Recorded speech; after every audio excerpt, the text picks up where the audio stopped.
আজকে আপনাদেরকে আমি কিছু শিখার মতো কিছু জিনিস দেখাবো। আমি আজকে আপনার এই খেতে সার দেওয়ার জন্য কি কি সার আমি একসাথে মিশাইতেছি এইটাও দেখাবো।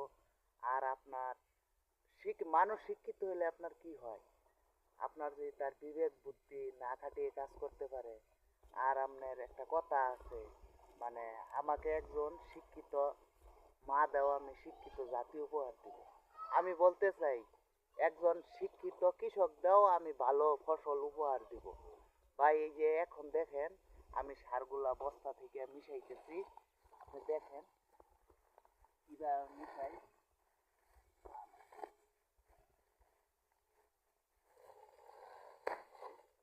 দেখেন আপনারা এই মিশাইতেছি। পরে সার কিভাবে প্রয়োগ করতে হয় খেতে, কিভাবে সেচ দিতে হয় এটাও দেখাবো, সমস্যা নাই। আপনার ভালোভাবে এই কাগজটা দিয়ে নেবেন।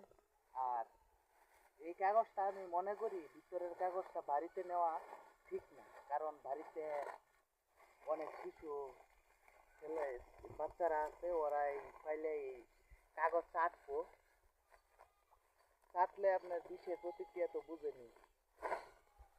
এই দেখেন এখন মিশাইতেছি, এটা হইলো আপনার লাল সার, আর এটা হইলো আপনার কালা সার, যেটা মুরুখ খড়। এই জায়গায় মিশিয়ে নেবেন সুন্দরভাবে।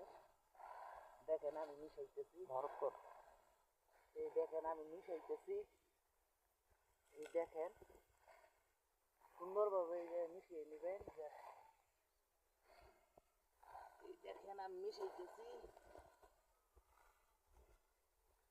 ভালোভাবে মিশিয়ে নেবেন।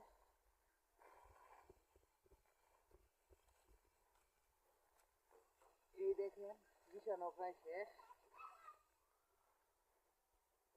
মিশানো প্রায় শেষ। এই যে এখন আমি বাড়িতে নিব, বাড়িতে নিতেছি, বাড়িতে নিতেছি।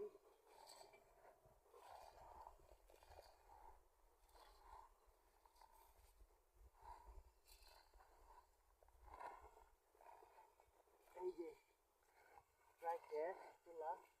আমি কম করে নিতেছি, কম করে নিলে আপনার কষ্টটা কিছু কম হয়।